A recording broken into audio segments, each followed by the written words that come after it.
Welcome back to Tanya in 5. The last few days, we've been studying chapter 37. In chapter 35, we established that the ultimate connection to God is achieved through the act of a mitzvah performed through the body and the animal soul. In chapter 36, we explained that the ultimate purpose for God's creation is that this physical world in which godliness is concealed and God consciousness is not obvious, in this world, we do achieve oneness with God, and in this world, we make it such that it is a home for God. In chapter 37, the Alter Rebbe is now going to explain the connection between these two chapters. How it is that through the Jew fulfilling mitzvahs in the physical world, this achieves the global purpose of transforming the entire world into a home for God. And this happens really from two sides of one coin. The first is that when the Jew does a mitzvah, there are many different things that get invested and attached to godliness. First of all, there's the physical object with which the mitzvah is performed. Number two, there's the body that is doing that mitzvah, and the animal soul that's invested in the body to do that mitzvah. And number three, all the food, my sleeping, my home, my clothing, all the things in my life that allow me to do that mitzvah are in some ways now all in the service of that mitzvah and therefore part of that connection and attachment to God. The fulfillment of negative commandment, that is to say, the not doing a sin, is to prevent the divine energy invested in me from being used and taken to a place of negativity and detachment from God by doing something that God does not want. So this is the first way. When a Jew takes his own personal life and all of the things and items and objects in his personal world and uses those in the fulfillment of mitzvahs, he has now done his part in making this world more of a home for God, bringing this world closer to the Messianic era when this home for God is indeed realized. The second side of the coin is that the essence of the divine investure in all of creation is ultimately for the purpose of the Jew fulfilling a mitzvah. Which means, therefore, that within the Jew is contained the ultimate desire and therefore energy that keeps all the world going. Why did God create the world?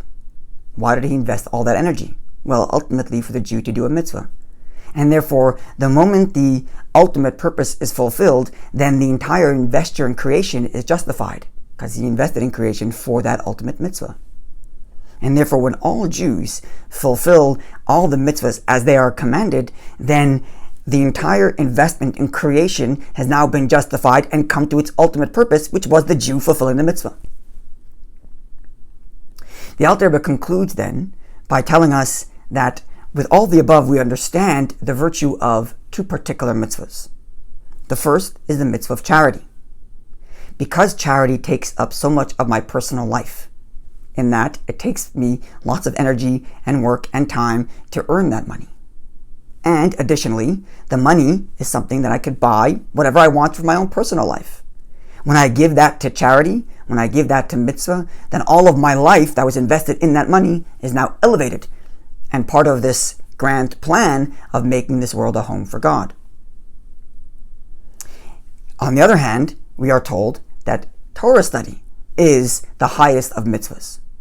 Now the reason for that is because in my own personal experience, when I study Torah, I am much more conscious of my connection to God than I am when I perform the act of a mitzvah.